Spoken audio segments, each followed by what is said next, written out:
So let's go ahead and work some additional practice problems. Again, I know this is for chapter 1, so you might be new to this. This is just to give you a worked out detailed key for the problems that are at the end of each section of student notes.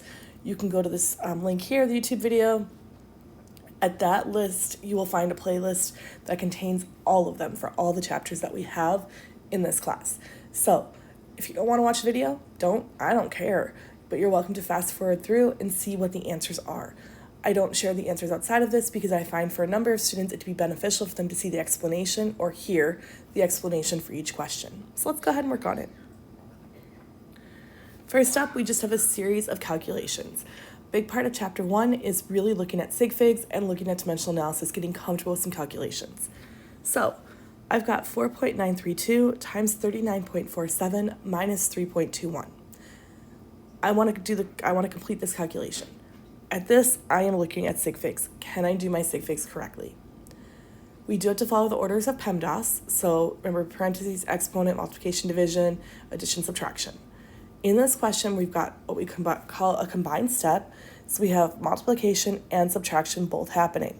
By PEMDAS rules, I'm going to do the multiplication first, then the subtraction. So I'm going to multiply 4.932 times 39.47, and when I do that, I get an answer of 194.6604. Calculators are going to give you the entire answer. You have to look at this and say, okay, what rules am I following? I'm doing multiplication, so I need to look and see what is the number I have with the least number of significant figures. 4.932 has 4 sig figs. 39.47 also has 4 sig figs. So here, my answer needs to have 4 sig figs. 194.7 would be my actual answer if I was going to round, but I don't want to create round-off error. So I'm going to carry the extra digit just to plug it in my calculator and get a final answer before I actually round.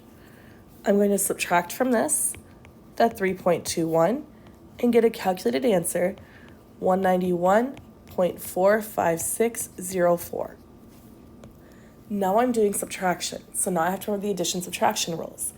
Addition-subtraction tells me that I'm going to keep my final answer to the least precise measurement I had. We often say the least number of decimal places because it usually works, but really the answer is the least precise measurement. It doesn't have to be a decimal place. In this case, it happens to be. My 194.6604 was precise to the tenths place, or the 1 over 10, and 3.21 was precise to the hundredth place, or 1 over 100. My final answer cannot be more precise than my least precise measurement, so my final answer has to be rounded to the first decimal place. I'm going to go ahead and cut my answer here.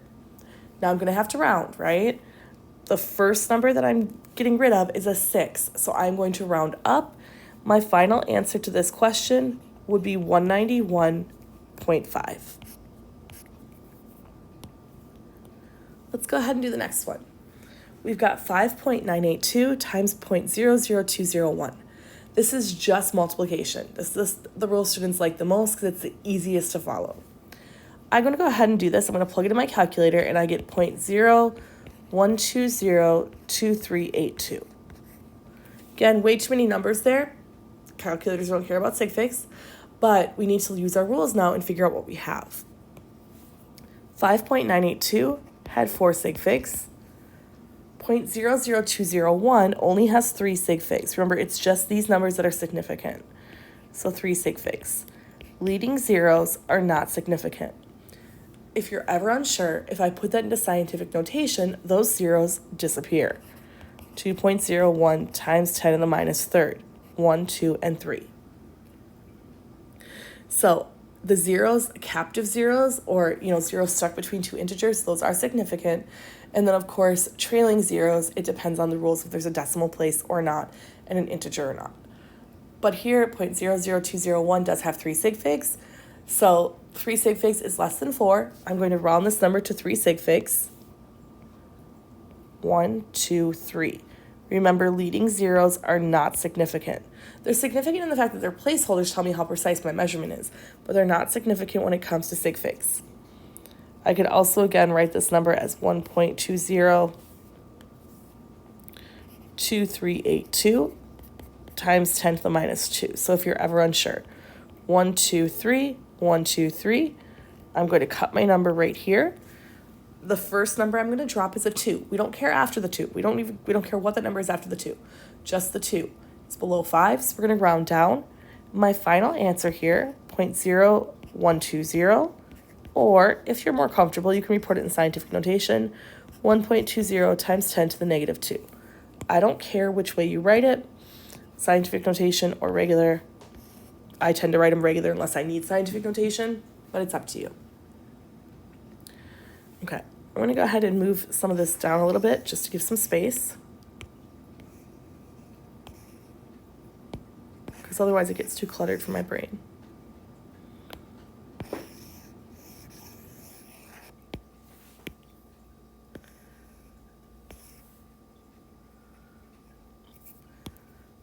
Now let's look at this next one.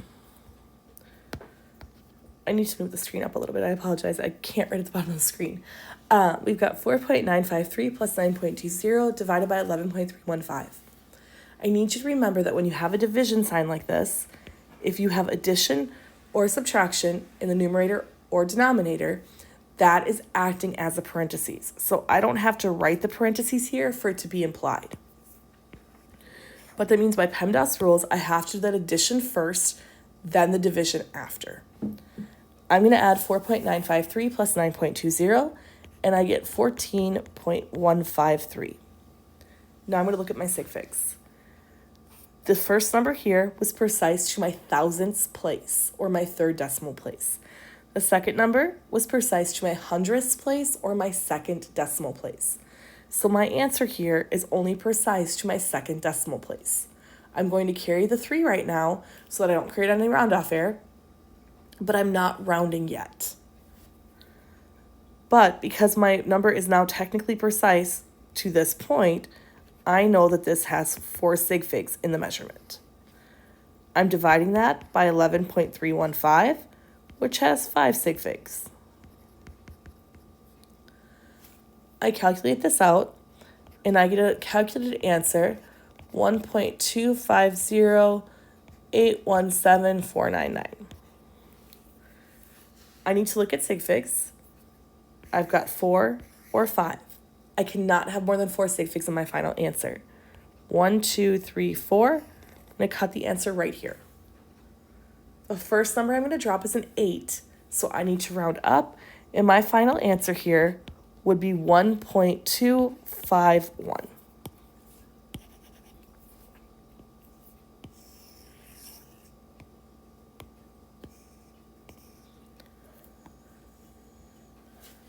So, number 4, you obtained 5.68 grams of a compound for an experiment. A few minutes later, you obtained an additional 8.32 grams of the same compound. What is the total mass of the substance? Most students are totally fine giving the total mass because they can just plug it in the calculator. But you gotta be careful here with your sig figs. I've got 5.68 grams plus 8.32 grams. Now, I don't actually have this written out, so let me check. If I put this in my calculator, I'm pretty sure I could do this in my head, but I don't enjoy doing math in my head. 5.68 plus 8.32, yep, exactly. That was my thought. 14, that's the answer it gives me, 14. There's the grams there, so students will be comfortable putting grams. But if we rewrote this and put them on top of each other, 8.32 grams, we see that we've got 14, but we're supposed to have sig figs all the way over here, and we don't. 5.68 is precise to my hundredths place. 8.32 is also precise to my hundredths place, which means my measurement here needs to be precise to the hundredths place. I need to add 2 zeros, 14.00, to actually have the correct answer. If you just tell me 14, you're not getting full credit. Actually, if you just tell me 14, you're getting very little credit. If you tell me 14 grams, you're getting some more credit. If you tell me 14.00 grams, you're getting all credit. 8.672 times 10 negative fifth divided by 1.376 times 10 to the fourth. I plug this in the calculator, and I get a calculated answer, 6.302 32558 times 10 to the negative 10. Students freak out because they see scientific notation. Here's the thing. Scientific notation is hard or harder with addition and subtraction, but it's not that bad for multiplication division because I only care about how many sig figs I have. This is not my sig figs. This is my sig figs. I have 4 sig figs. I have 4 sig figs. My final answer will have 4 sig figs. So I'm going to round this 6.302 times 10 to the negative 10. So again, that 10 to the negative 10, that's just telling you where your number resides. If I was to take this out of scientific notation, 0.1, 2, 3, 4, 5, 6, 7, 8, 9, 10, 302, that's what it's telling me. I know these leading zeros are not significant. 1, 2, 3, 4, there's my significance. On to number 6. I have 5.74 centimeters plus 0.823 centimeters plus 2.651 centimeters. Again, if you are more comfortable with it, line them up. That is totally fine. 5.74, 0.823, 2.651. These are all centimeters.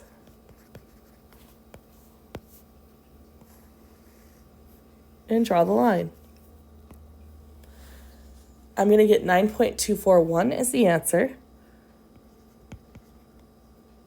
Or 2, let's say I can't read that far, sorry. 9.214, I apologize. And I can see pretty quickly by lining them up that my final answer should actually be 9.21 centimeters because I'm dropping a 4. The way I do it is I just underline where the decimal places are because I don't like rewriting all the numbers like that. So I see that this is precise to the hundredths place or the second decimal. This is precise to the third decimal place or the thousandths place. Third decimal place or thousandths place.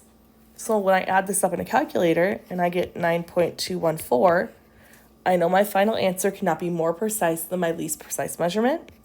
So I know I have to stop here at the 1. I'm cutting off the 4. 4 is less than 5, and I have 9.21. Number 7, 4.8 liters minus 3.965 liters.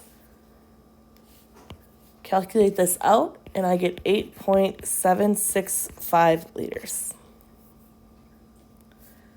Looking back at my values, 4.8 is precise to the tenths place. 3.965 is precise to the thousandths place. My least precise measurement is the tenths place, so I'm going to round to here. The first number I'm dropping is a 6, so I'm going to go ahead and round up, and I get 8.8 liters. Number 8, 5.02 nanometers times 89,665 nanometers times 0.1 nanometers. Notice I say 0.1, it's actually 0.10, so that matters. I probably should say 0.10 nanometers. It would be more correct. So please be careful when you're actually looking at that. Let's look at our sig figs here. 5.02 has 3 sig figs. 89,665 has 5 sig figs. 0.01, the 0 in front is not significant. This 0 is significant. It is after, it's following an integer. The number has a decimal place in the measurement. So this 0 is in fact significant, and I have 2 sig figs here. Why do I care? Because I'm doing addition subtraction. I'm not doing addition subtraction. I'm doing multiplication division, which means I want the least number of sig figs in my final answer. I put this in my calculator. I get 45,011.83. My least precise measurement has 2 sig figs, 1, 2. So my final answer will be 45,000 nanometers. Or if you want to put it in scientific notation, you can. 4.5 times 10 to the 4th nanometers. Students get kind of bugged out with the negative versus positive on the scientific notation here. Remember, if it's positive, it means it's a really big number. So if I say 4.5 times 10 to the 4th, I'm giving that number zeros.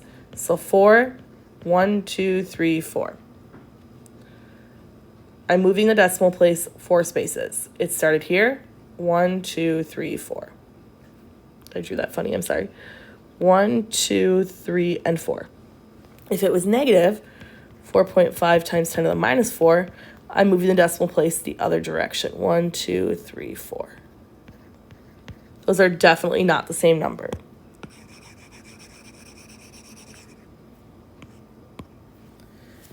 $5.892 grams divided by 6.10 grams. When I plug that into calculator, let's see, I get a calculated answer, 0.96590163393. I'm doing division, so I'm looking at number of sig figs. 5.892 has 4 sig figs. 6.10 has 3 sig figs. Again, this 0 it's in a number with a decimal place, and it's following an integer, meaning a non-zero digit, meaning it is in fact significant. So it has 3 sig figs. My final answer needs 3 sig figs. So 1, 2, 3. I'm going to cut it right here. I'm dropping a 9, so I need to round up. 0.966. But I need units. I've got grams dividing by mils. Grams per mil.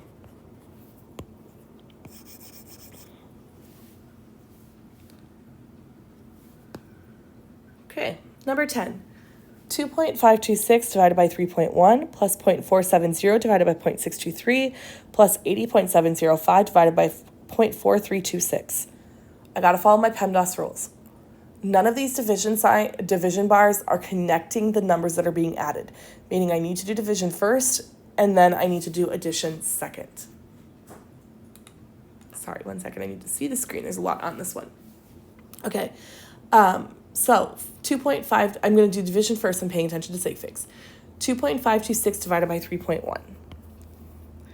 That gives me a numerical value, if I plug it in my calculator, 0.814838797. This has 4 sig figs. This has 2 sig figs.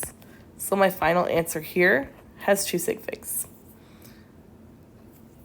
So I'm going to rewrite this and say, okay, 0.814, because it's easier to see. I'm going to carry 1 extra digit from where my sig figs are. Again, I needed 2 sig figs there.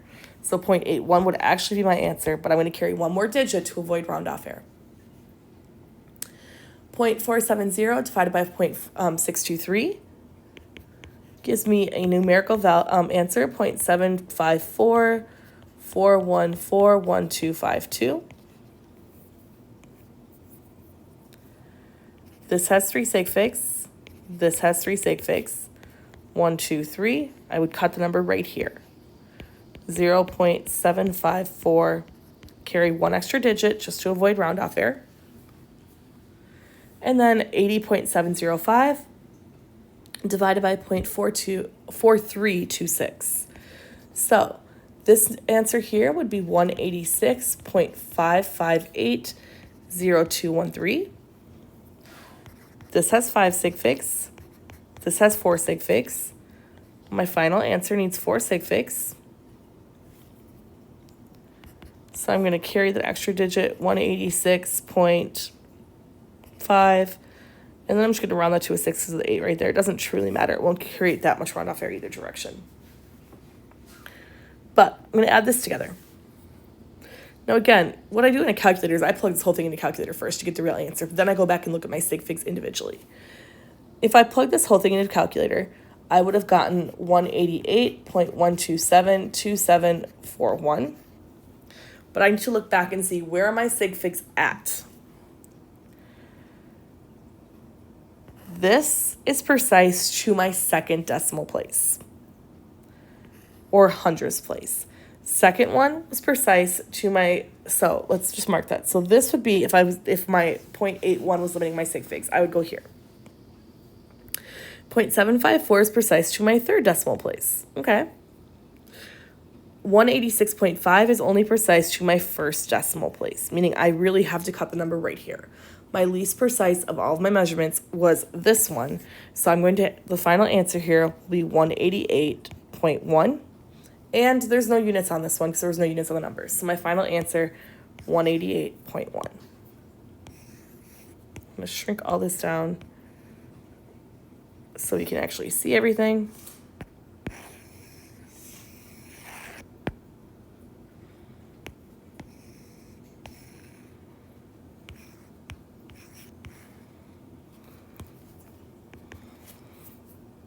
Okay, let's get this shrunk down.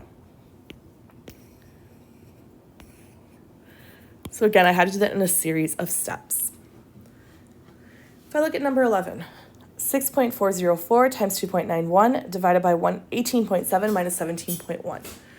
Here I do have that division bar, which is acting as parentheses. I also have the numbers in parentheses, so it's extra emphasizing that I am doing these in a series of, in specific order. First, I'm going to take the 6.404 and multiply that by 2.91. When I do that calculation, I get a calculated answer, 18.63564. Now I need to look at my sig figs really quick. 6.404 has 4 sig figs, 2.91 has 3 sig figs. My final answer here can only be precise to 3 sig figs, or the first decimal place, whichever one I need the rules for. When I look at the denominator, 18.7 minus 17.1 gives me 1.6. Now, this is subtraction, so I'm looking at how precise my measurement is. 18.7 is precise to my tens place or first decimal place. 17.1 is also precise to my tens place or first decimal place. So 1.6 is actually correct on my sig figs. Now I'm going to look above and see, okay, how many sig figs do I have for each thing? Because I am doing subtract or division. My full answer here is 11.647275 once I divide. The 18.6 has 3 sig figs, 1.6 only has 2 sig figs, so my final answer can only have 2 sig figs. Therefore, my final answer here needs to be rounded up to 12. I have to drop, starting at that 6, I'm going to round the final answer to 12. No decimal points in this measurement, because again, my final answer can only have 2 sig figs because of my multiplication division rules. 9.5 centimeters plus 4.1 centimeters plus 2.8 centimeters plus 3.175 centimeters divided by 4. Again, it does have parentheses, extra emphasizing it, but because of the division bar, I would add them together before I divide anyway. When I add the numerator together, I get 19.575. This is precise here to the tenths place or first decimal place. This is the 10th, I'm saying 10th, not 10, 10th place as well, or the first decimal place. This is also the 10th place. And this one is precise to the thousandths place. So my final answer here for the numerator is just precise to the tenths place. But again, I'm not going to round it yet because I don't want to create round off error, plus I'm just going to plug it out in my calculator. I'm going to divide that by 4. 19.575 divided by 4 gives me 4.89375. Now I have to look at sig figs. 19.5 clearly has 3 sig figs.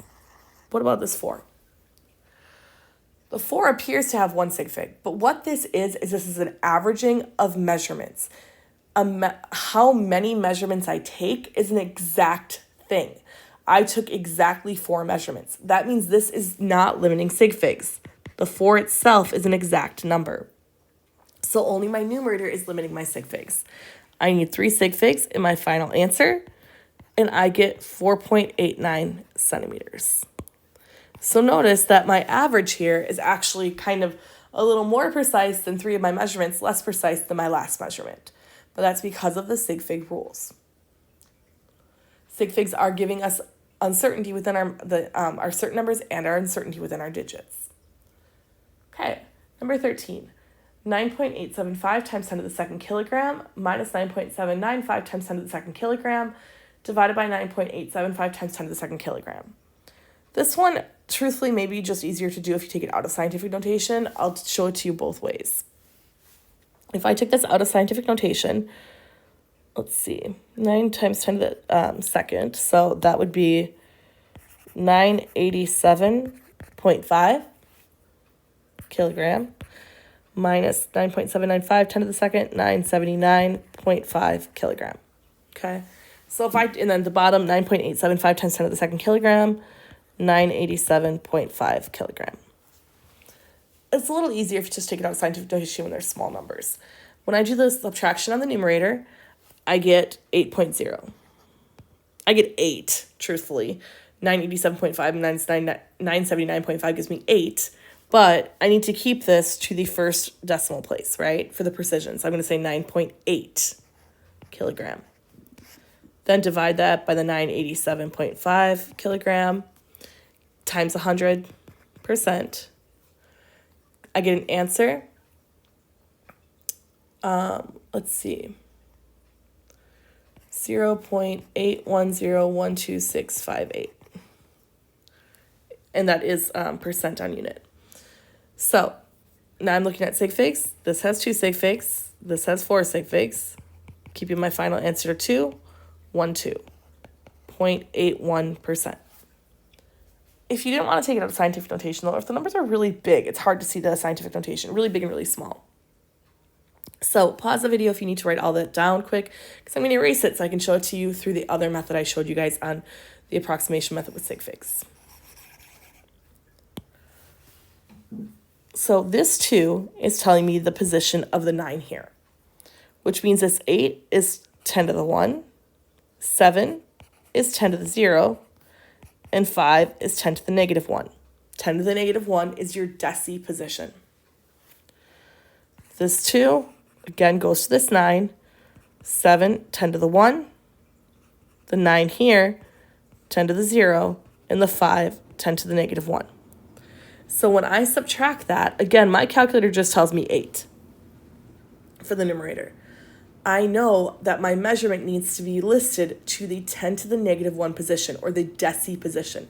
That is the first decimal place. So I know I need 0.0 listed here. Then I go ahead and divide it by 9.875 times 10 to the second. This is kilogram times 100%. And the number works the same after that. I've got 2 sig figs in my numerator, 4 sig figs in my denominator.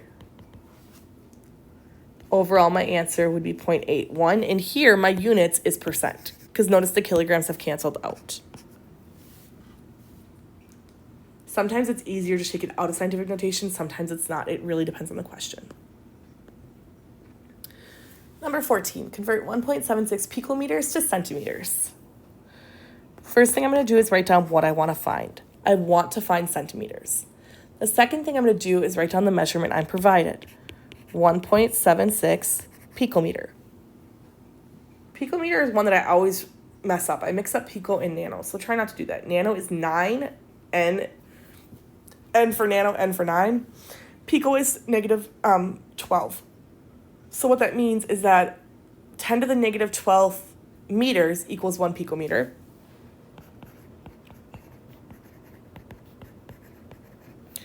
Or 1 meter is 10 to the positive 12 picometer. Students also really get confused on when the negative or positive is used. You have to know which one is smaller. If you know which one is smaller and you want to give the 10 to the power to the smaller piece, you need more of it. I need a lot of picometers to equal 1 meter. Therefore, I need to make that number positive. I need very few meters to equal 1 picometer. Therefore, I make the number negative if I'm putting the 10 with the meter, not the picometer. I personally like positive numbers. You can do it either way. You're going to get the same answer. 1 meter, 10 to the 12 picometer. Okay?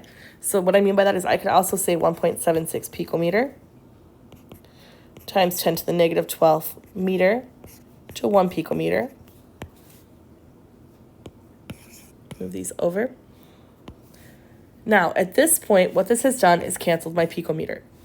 I don't want, and given me meters. I don't want meters, right? I want centimeters, but I'm going to convert through that base unit every time because that's what I have memorized is the conversion back to the base. Now I want to go to centimeters. I know there are 100 centimeters in 1 meter. The other ways you could write this, you could write 10 to the 2 centimeters to 1 meter. You could write 1 centimeter to 10 to the negative 2 meters. 1 centimeter, 0.01 meters. Doesn't matter what you write. You're going to get the same answer. I just prefer to use 100 because it's what I learned when I was in school when I was little. If I was doing the same kind of system up here, 1 centimeter, 10 to the negative 2 meters. Again, that cancels out my meters. I've got centimeters, which is my goal. That's what I want. I plug this in the calculator and I get 1.76 times 10 to the negative 10 centimeters. 1.76 times 10 to the negative 10 centimeters. Be careful when you're entering scientific notation versus raising something to a power. If I was trying to enter, say, 7.65 times 10 to the negative 2 in my calculator, I am going to say, I'm going to type in the calculator 7.65, and then I'm going to find the double E button. It looks like two capital E's next to each other.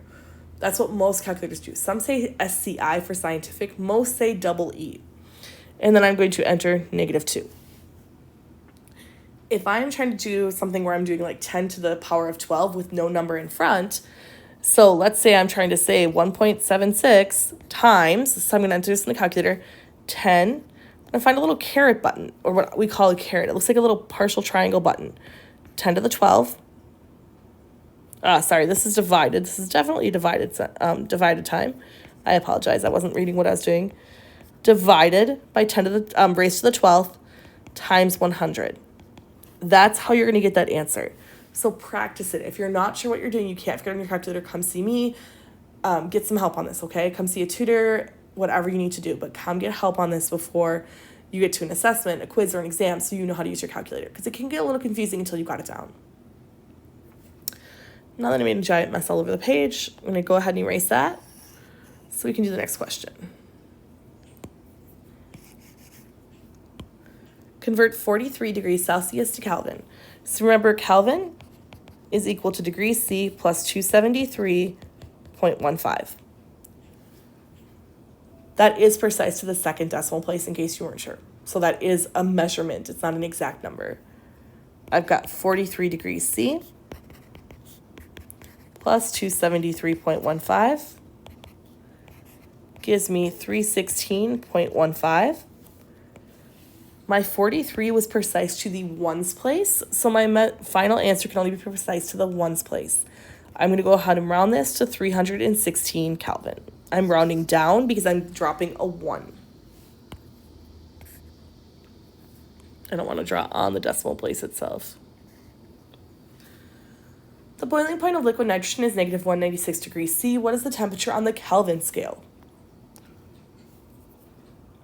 Again, Kelvin is equal to degrees C plus 273.15. I've got negative 196 degrees C plus 273.15. Fahrenheit and Celsius can go negative. Kelvin cannot. Add these two together, and I'm going to get a calculated answer, 77.15, which I'm going to round to 77 Kelvin. This is precise to the ones place. There is a decimal place listed here. It doesn't have to be. It's not a 0. I don't need a decimal. It doesn't matter. It's going to tell me the same thing. My final answer can be precise to the ones place. Okay. Let's work a little more difficult of a problem. A European car is advertised as having a gas mileage of 15 kilometers per liter. Convert this rating to miles per gallon. It's giving me a conversion from mile to yard, yard to mile. Meter to yard. That is definitely a meter there. I apologize. I was not reading what I was seeing. This is meter. This is mile. Yard to mile, quart to liter, and quart to gallon. Okay. So I'm going to write down what I want to find, and then I'm going to write down what I'm given. I want miles per gallon. So I want number of miles per gallon. Mile is going to be MI, and meter is M. So be careful with that because I mix that up a lot when I'm just reading quickly without thinking about it. And then the measurement I'm given, 15 kilometers per liter. I can work on converting the numerator or the denominator first. It does not matter at all. That means 15 kilometers in 1 liter, by the way. It doesn't matter if I'm going to work on the miles first or the gallons first. I'm going to work on converting from kilometers to miles first just because it's in the numerator, and that's just the way my brain works. I see I've got a conversion between meters and yards to miles. So I must know a conversion to get from meters to kilometers. I know it's 1,000 meters to get to 1 kilometer. You'll also see this as 10 to the third meters equals 1 kilometer. That means the same thing. I do not care the way you write it. As long as your conversions are correct, I don't care. I've canceled my kilometers. I'm now in meters. Well, I've got meters and I've got a conversion for yard. So 1.094 yard is 1 meter. I've canceled out meters. Now I've got yards. And I see I've got here a conversion for miles. 1 mile is 1,760 yards. So I've canceled out my yards. Now I can go ahead and also not only that, I've got miles, right? So I've got my numerator. Now I just need to work on my denominator. So now I need to get from liters to gallons. Well, I'm told that 1.06 quarts is equal to 1 liter, so that's a great way to start. I'm trying to get rid of liters, so I'm going to put the liter in the numerator and 1.06 quart, that should be a Q, quart in my denominator. Students are going to mess that up. They like to put everything they're canceling in the denominator. Here, my liters was in the denominator, so I need to put the new liters in the numerator to cancel out. I want quart in the denominator. Then told there's 4 quarts per gallon. Trying to get quarts to cancel. It's already in the denominator, so I'm going to put it in the numerator. And then gallons denominator. Got 4 quarts for every 1 gallon. Quarts have canceled. I've got gallons. I've got my answer. Now I'm going to plug this in my calculator. Orders of operation, multiplication, division is equivalent. They don't care which one you're doing in what order. So I'm going to say 15 times 1,000 times 1.094 divided by 1,760 divided by 1.06 times 4. A lot of students have a tendency to do all of the numerator, multiply through all the denominator, and then divide the two numbers from each other. I recommend getting comfortable with your calculator doing everything at once because you're more likely to make a mistake. What I mean by that is some students are going to say 15 times 1,000 times 1.094 times 4. They're going to get some numerical answer here. Then they're going to say 17.60 times 1.06, get some numerical answer here. And then they're going to divide those two answers to get to their final answer. The issue with that is that you are more likely to make a mistake because you're likely to type something wrong or write something down wrong, type something in your calculator incorrectly, whatever. But the fewer times you're doing those calculations and writing things down, the better it is. So try to get comfortable doing it all at once in your calculator. Calculate your answer out and you get 35.18439. I'll worry about units in a sec. Let's talk about sig figs. This has 2 sig figs. It is a measurement, 15 kilometers per liter, 2 sig figs. This is exact. Does not limit my sig figs. This has 4 sig figs. This means 1.094 yards to 1.000000 meters. The 1 meter is not limiting. 1 mile to 17 yards, exact. It's within the same system. It's in with the American system. 1 liter to 1 quart has 3 sig figs. 4 quart to 1 gallon is exact. So my final answer is limited to 2 sig figs.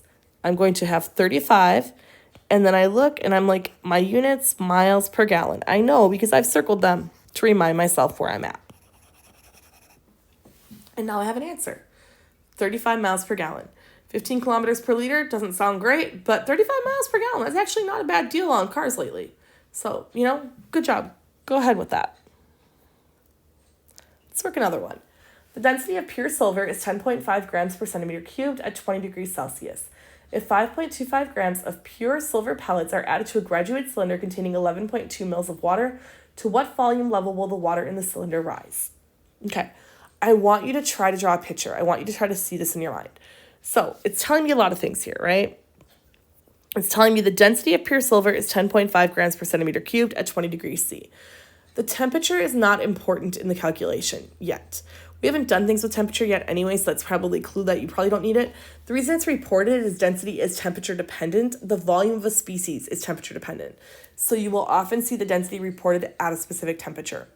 It's not until later in the semester that we're actually using temperature in calculation, so don't worry about it yet.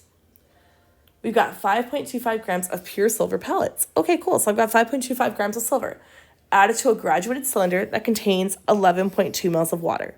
And I want to know to what volume level will the water in the cylinder rise. So basically, I want to know the total volume of the system after I add these pellets. So draw yourself a picture so you can see what you're doing here.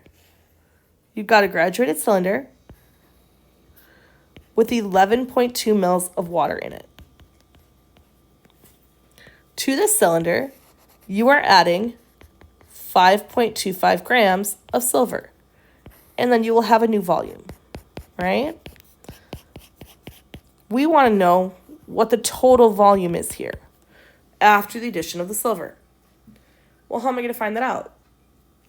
Find the volume of silver. If I know the volume of silver, then I can add that to the volume of the water, and I can figure out the total volume within the graduated cylinder. So I want to know the volume of the silver. I start with 5.25 grams of silver, and I'm told that the density of silver is 10.5 grams per centimeter cubed. A lot of students right now are comfortable with, they know density equals mass over volume.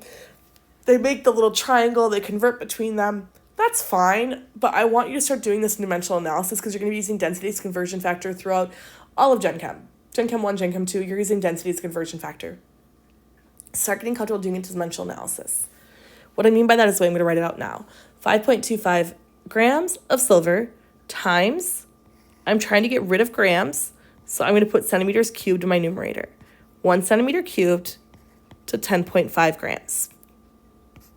This cancels, this is of silver. This cancels my grams of silver, I now have centimeters cubed. But my water's in milliliters, so I need to remember 1 mil is 1 centimeter cubed, or 1 cubic centimeter. Mathematically, this conversion does not matter. But points on a quiz or an exam, this conversion does matter. You need it there to show me how you got to milliliters. That's going to give me 0.500 mils. Again, I plug it in the calculator, it's going to tell me 0.5. This is 3 sig figs. This is 3 sig figs. I need 3 sig figs here. So I'm going to add 2 zeros to give me 3 sig figs. I'm then going to add this together. I've got 11.2 mils of water plus 0.500 mils of silver. This gives me 11.700 mils total. Now I'm going to check my sig figs. This is precise to the tenths place or first decimal place. This is precise to the thousandths place or third decimal place. My final answer will be 11.7 mils. Now I will inadvertently at this point have a student ask me why I was so insistent to put the extra 2 zeros here when it didn't matter in the end. Well, 1, you want all your points, right? Do it. But 2, the real reason is because I didn't know for sure what was going to give me the least precise measurement. I didn't know the water was going to be the least precise measurement, so I need to make sure that what I'm converting is not limiting the precision within my measurements. Okay. Number 19. A roll of aluminum foil is made of a long aluminum sheet that is 304 millimeters wide and 0.016 millimeters thick. What maximum length aluminum foil can be made from 110 kilograms of aluminum? So I've got this big aluminum sheet, right? And I'm told that this sheet is 304 millimeters wide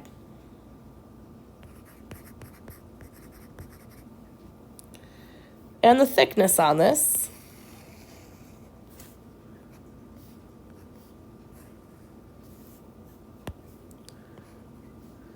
is 0.016 millimeters.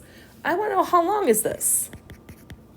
If I am using 1.10 kilograms of aluminum to make it. So how can we solve this?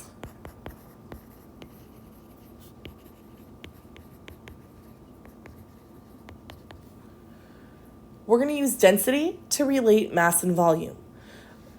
You guys should have seen it in Module 1D video, but remember, density is the one conversion we have to go between mass and volume.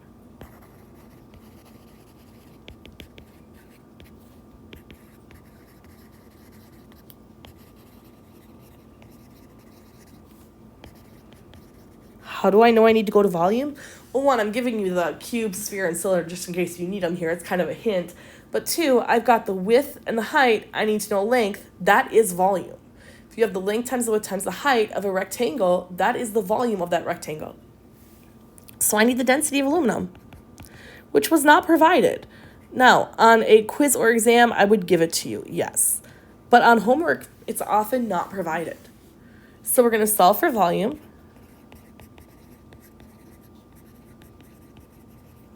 And then solve for length.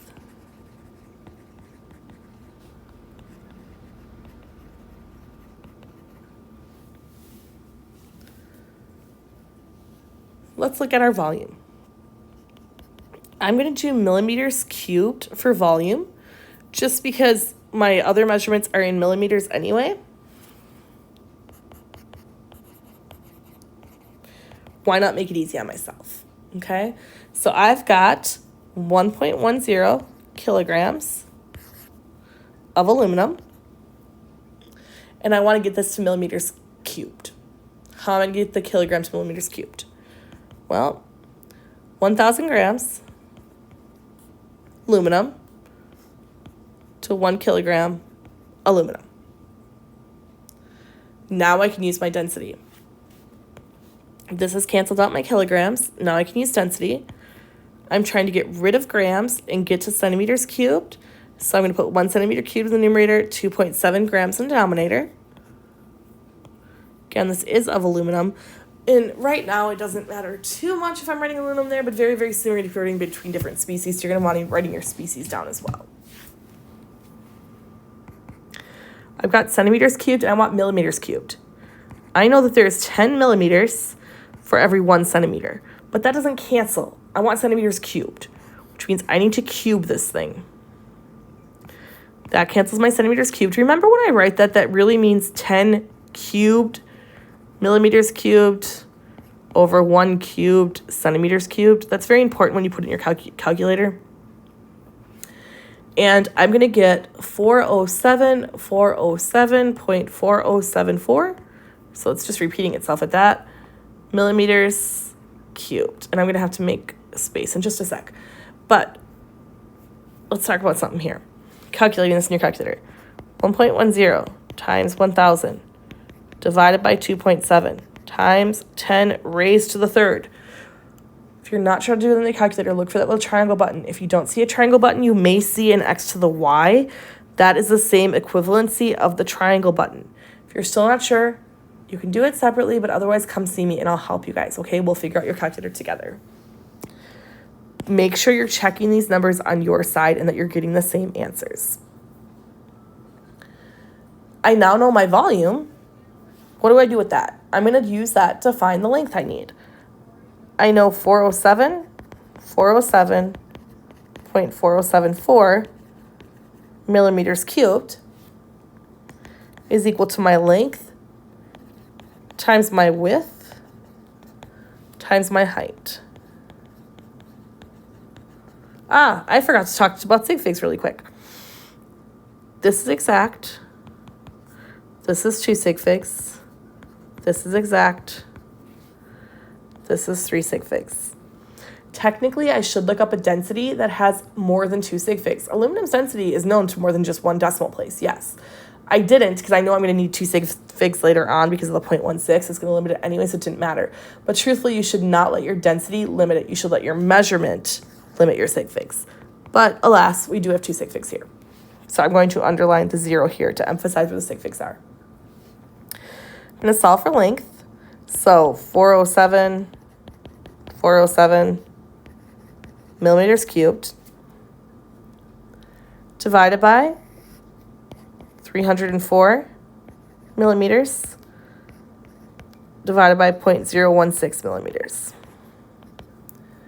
gives me 83759.7 millimeters. But again, 2 sig figs. This is 2 sig figs. This is 2 sig figs. This is 3 sig figs. So 2 sig figs overall. I'm going to round this to 84,000 millimeters, or 8.4 times 10 to the 4 millimeters, or easier to read, 84 meters. All 3 of these are the exact same measurement. depending on what I told you. If I told you had to leave it in meters, then you would have to convert to meters. If I didn't tell you could leave it in millimeters.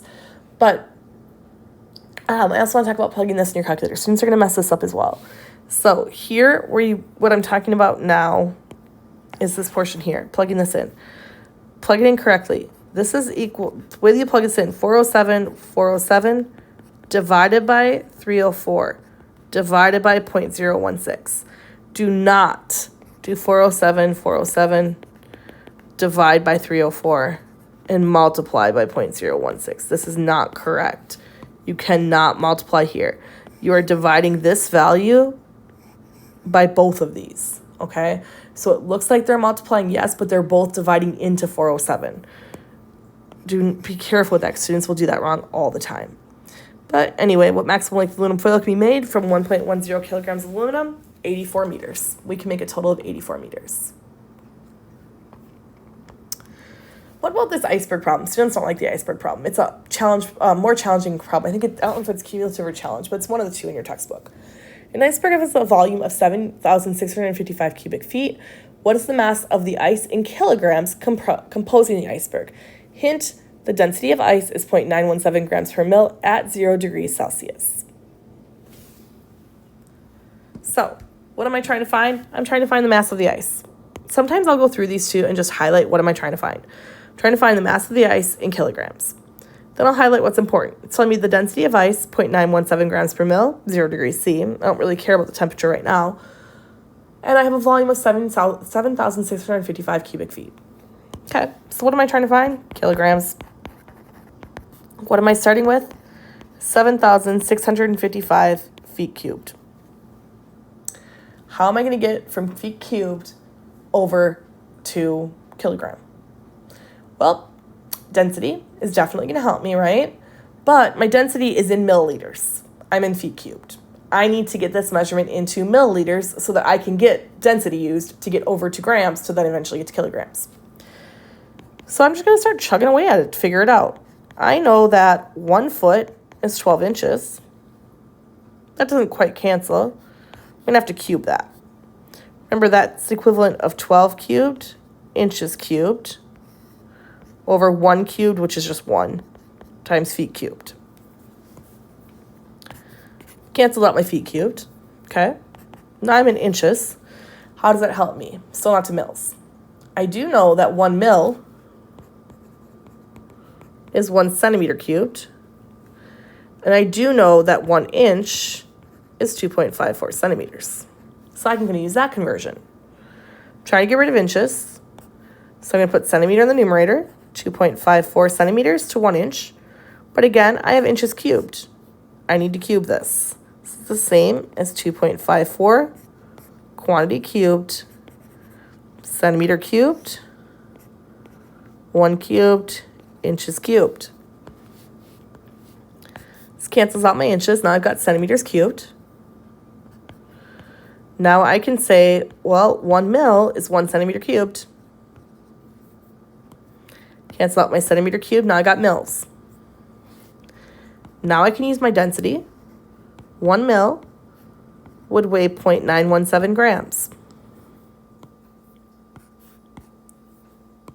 I'm in grams. Now I just need to get to kilograms. 1 kilogram is 1,000 grams. I've got kilograms. I found what I want to be at. I'm going to plug this in my calculator, and I'll talk about that in just a sec.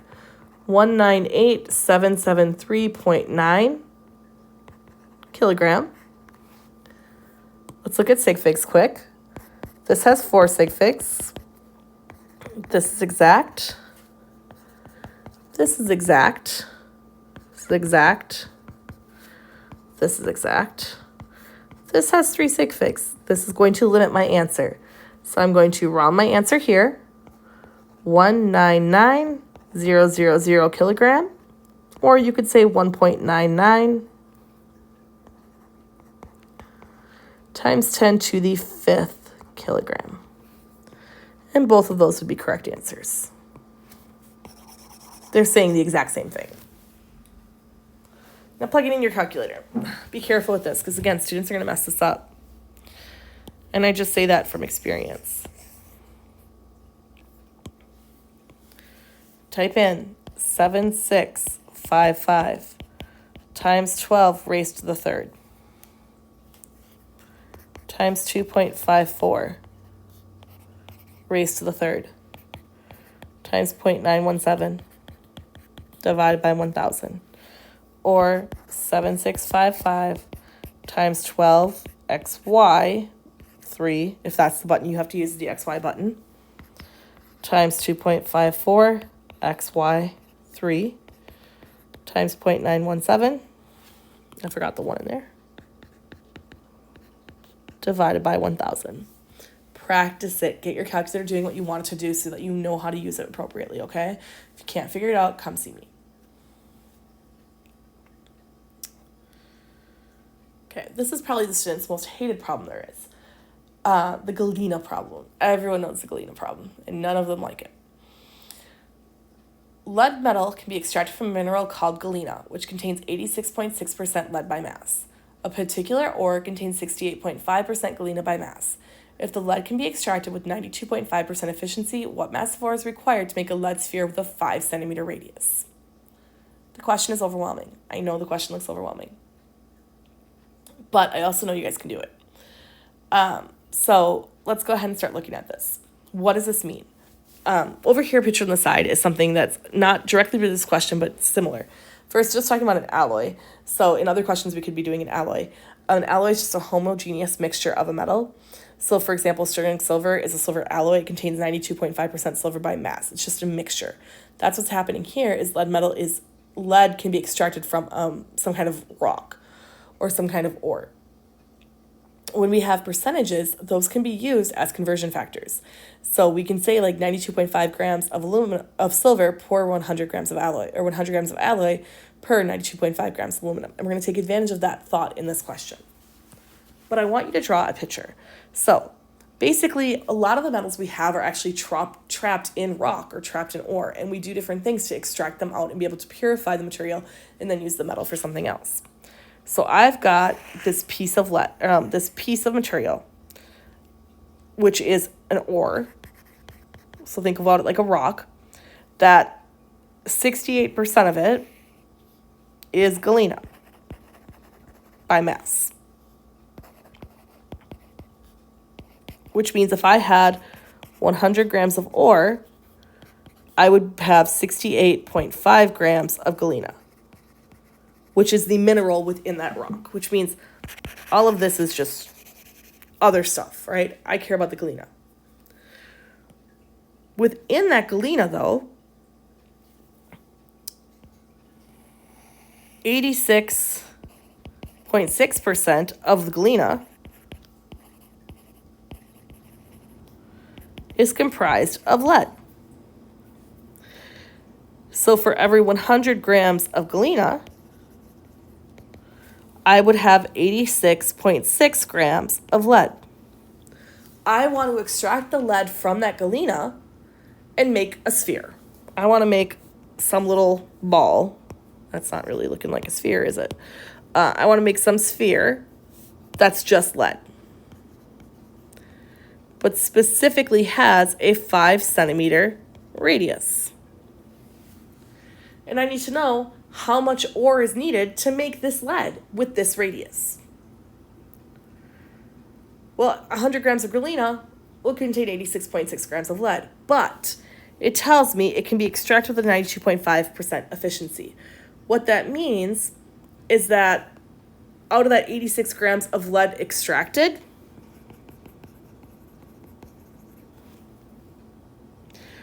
only 92.5% of it is usable. So for every 100 grams of lead extracted,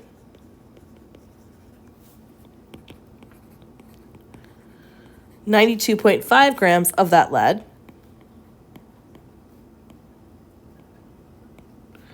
is usable to make my sphere.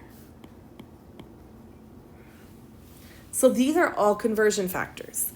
I know that 100 grams of ore would give me 68.5 grams of galena.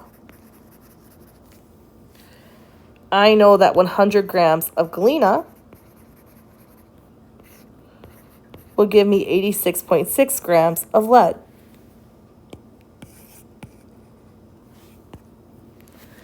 I know that for every 100 grams of lead extracted,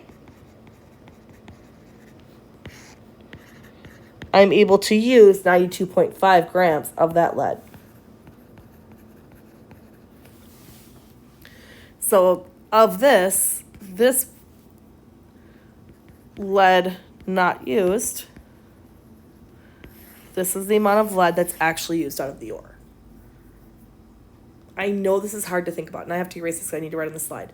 But I know it's hard to think about, but I want you to try to draw a picture and see, does this make sense to you? You have an ore. So much of it has galena. The rest of it is something else. We don't care about what the rest of it is. Of that galena, so much of the galena is lead. Of that lead, when I try to pull that lead out of the galena, some of it's lost. 7.5% of it is lost. The rest of it is usable lead. And I use that to make a sphere. So I want to make a 5 centimeter radius sphere. Well, how does that help me? Because now I know I'm dealing with volume. Why? Because I'm trying to get to grams of ore. And if I'm making a sphere, that's going to have a volume. I can use density. That's the other thing that's missing from this question, because, again, the book will not give you, this is the home textbook question. The book will not give you density as a conversion factor. It assumes you recognize that you need it. I will need the density of lead, which is 11.29 grams per centimeter cubed. So first thing I'm going to do, I'm going to figure out how much lead do I need in volume. Volume of lead needed to make my sphere. 4/3 pi. Volume is 4/3 pi r cubed. 4/3 pi, 5.00 centimeters. Quantity cubed. And 1 second, I need to check this because when we used to do this problem, I added an extra sig fig by accident to your answer here. It should have been 5.0, but I added an extra sig fig. So I need to actually check the answers. Now I don't know what it is with the right sig figs. Okay. So with 3 sig figs, it'll be 524 centimeters cubed. Again, 3 sig figs here. The 4/3 does not limit it. So 3 sig figs, 524 centimeters cubed is what I actually need for the volume of the lead to make this sphere. So this here is 524 centimeters cubed in volume. I'm going to correlate to the grams needed.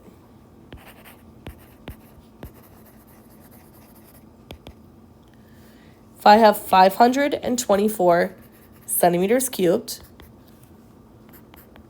11.29 grams to 1 centimeter cubed, it's giving me 5920 grams of lead needed.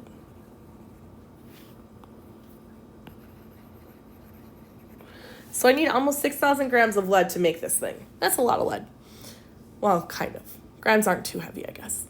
Fair amount of lead, though. Let's see how many grams of ore I need to do this. So, grams of ore, because that's what I'm trying to solve for, right? I know I need 5,920 grams of lead. I know that for every 100 grams of lead extracted, I have 92.5 grams of lead that I can actually use. What's my numerator here? Well, this 5,920 grams of lead, this is usable, right? Because I need to use this to make the sphere. So I need that much lead that I can actually use. So that's my numerator. I'm going to put that in the denominator to cancel it out. So number 92.5 grams of lead that's usable for every 100 grams of lead extracted.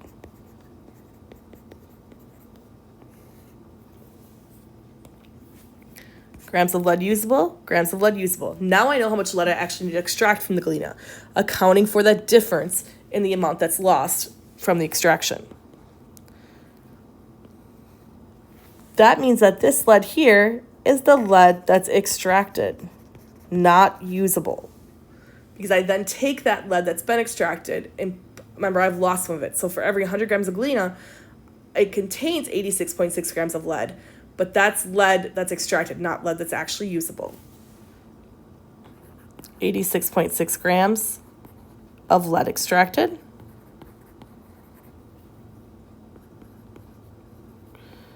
For every 100 grams of galena in the system. Now I've got grams of galena, so I've used this. Now I'm going to use my last conversion factor here. I know for every 68.5 grams of galena, I have 100 grams of ore. And I need to plug that in my calculator quick because, again, I don't have the right sig figs in my final answer. 1 second, 92.5, 100, 86.6, 116.5, okay. I need three sig figs here. I get a calculated answer, 10789. I'm going to round that to 3 sig figs. So my final answer here, 10800 grams of ore, or I can write that as 1.8 times 10 to the 4th grams of ore. This is a challenging question. It is truly challenging. If you can see your way through it, if you can think your way through it, you will be doing great. Try to see if you can do this. If you can do this problem, you can see your way through, you can think your way through. Draw a picture. The pictures help. Okay. The mass of fuel in a jet must be calculated before each flight to ensure the jet is not too heavy to fly. A 747 is fueled with 173,231 liters of jet fuel. If the density of the fuel is 0.768 grams per centimeter cubed, what is the mass of the fuel in kilograms? Lots going on. Let's see. First sentence, useless. 747 is fueled. Okay, here's some numbers. 173.231 liters of jet fuel. Density of the jet fuel is this. What is the mass of the jet fuel in kilograms? All that information, that's all I need. Write down what you want. You want number of kilograms of fuel. Write down what you're measuring, starting with. Sometimes you're going to put the conversion first, but most often you're going to put the measurement first. 173,000, that's a really hard number for me apparently, 231 liters. Let's go ahead and convert. Well, I got density, and density is in centimeters cubed, so how am I going to do that? Well, I know that 1 milliliter is 1 centimeter cubed. I know that I have 1,000 mils in every 1 liter, so I'm going to use that conversion. Trying to get rid of liters and get to mils, so 1,000 mils to 1 liter. Again, you can write this as 10 to the 3rd mils to 1 liter. You could write 1 mil, 10 to the negative 3rd liter. You could write 1 mil, 0.001 liter, whatever. I don't really care. I like using 1,000. Now I'm in mils, so now I can convert to centimeters. I'm trying to cancel mils and get to centimeter cubed. At this point, I have canceled liters, I have canceled milliliters, I have centimeters cubed. Use my density. Centimeters cubed, get the denominator to cancel it out. 0.768 grams, my numerator. Got grams, I'm so close. I'm almost to kilograms. I know that 1 kilogram is 1,000 grams. I plug this in my calculator and I get 133,041 kilogram, but I need to look at sig figs. This has 6 sig figs. This is exact. This is exact. This has 3 sig figs. This is exact. My final answer can have 3 sig figs, so I can write 133,000 kilogram, or I can write 1.33 times 10 to the 5th kilogram. Both of these are the same exact answer, and they are both correct, which is nice. Okay, let's work the last. I think that was the bulk of the difficult problems. I don't think we have more real difficult ones through the rest of these examples, but let's go ahead and work them anyway. Convert 5.12 times 10 to the 3rd grams into micrograms. So I'm trying to find micrograms, and I'm starting with 5.12 times 10 to the negative 3rd grams. Number of microgram.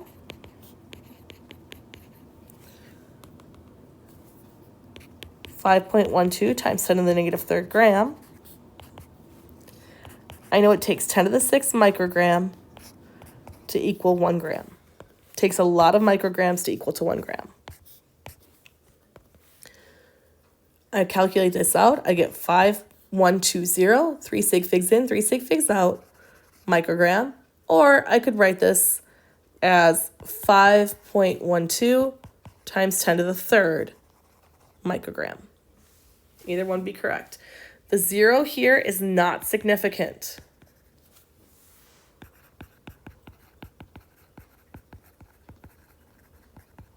Because there's no decimal place.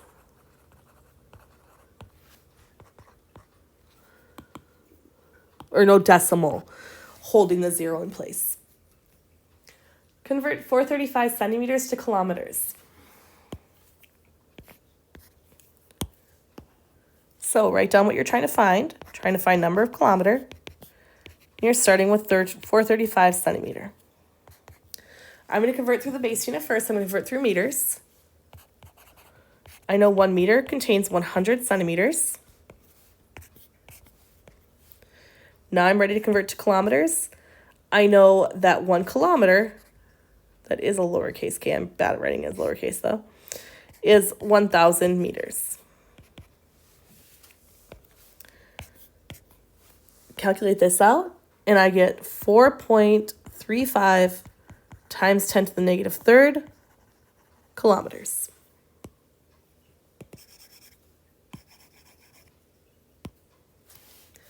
Convert 32.145 times 10 to the 12th nanoliters to deciliters. Nano, again, is one that I just mix up all the time. So I have to think about nano and 9. Nano and 9 go together. I want number of deciliters. I've got 32.145 times 10 to the 12th nanoliters. I'm going to convert to liters first, then back to deciliters. If you know the conversion to deciliters, great. I'm doing it to liters first and then back. I know that 1 liter contains 10 to the 9th nanoliters. And I want deciliters. I know that there are 10 deciliters in every liter. 3.2145 times 10 to the 5th deciliters.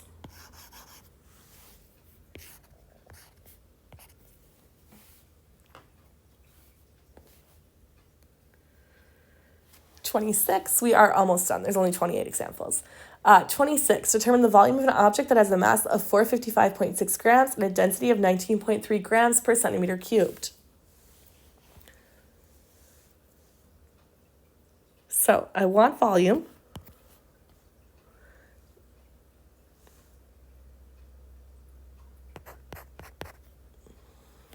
Doesn't tell me what my volume has to be in. So I'm going to keep it in centimeters cubed because why not? It doesn't tell me I have to convert to mils. So number of centimeters cubed, starting with 455.6 grams. I'm trying to cancel grams, get to centimeters cubed. I know that 1 centimeter cubed is 19.3 grams.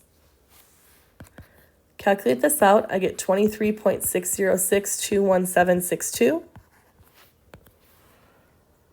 This has 4 sig figs. This has 3 sig figs. My final answer can have 3 sig figs, so 23.6 centimeters cubed.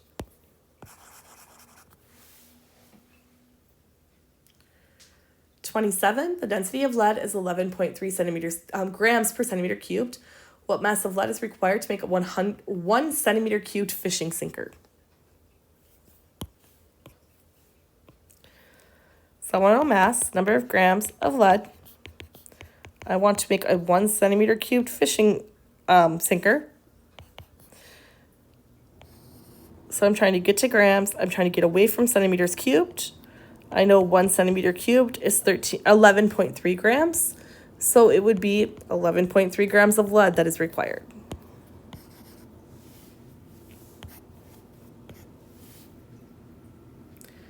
And 28, can you find a mistake? Going from number of centigrams, or trying to find number of centigrams starting with micrograms. So I'm trying to find centigrams, I'm starting with micrograms. 3,700 micrograms, I'm going to convert to grams and then centigrams. Micro is 1 million or 10 to the 6th So that is correct. Centi is not 1,000. Centi is 100 centigrams per 1,000 grams. Nano. I'm trying to go from nanoseconds to, what am I trying to do here? Seconds. Not sure, that is just a mess. I'm trying to find nanoseconds from seconds. That's what it is. I'm sorry, I'm looking at my student notes and something's typed wrong in my student notes. I'm trying to get from nanoseconds to seconds. I don't want to have to retype out all the answers for you guys, or the calculations for you guys. I have them written out separately. Nanoseconds to seconds. Well, 10 to the negative 9 nanoseconds to 1 second is not going to work. That is not correct. It is 10 to the 9th nanosecond to 1 second, or 1 nanosecond, 10 to the negative 9 seconds. Either one of those would be correct. And then kilometers per second from kilometer per hour. I've got kilometers per hour, 1 hour to 60 seconds. No, that is 1 hour to 60 minutes. And then 1 minute for every 60 seconds.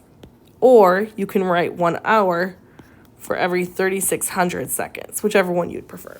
But that's how you would fix those mistakes. I hope this helps. I hope you guys get some good practice in, and let me know if you have questions.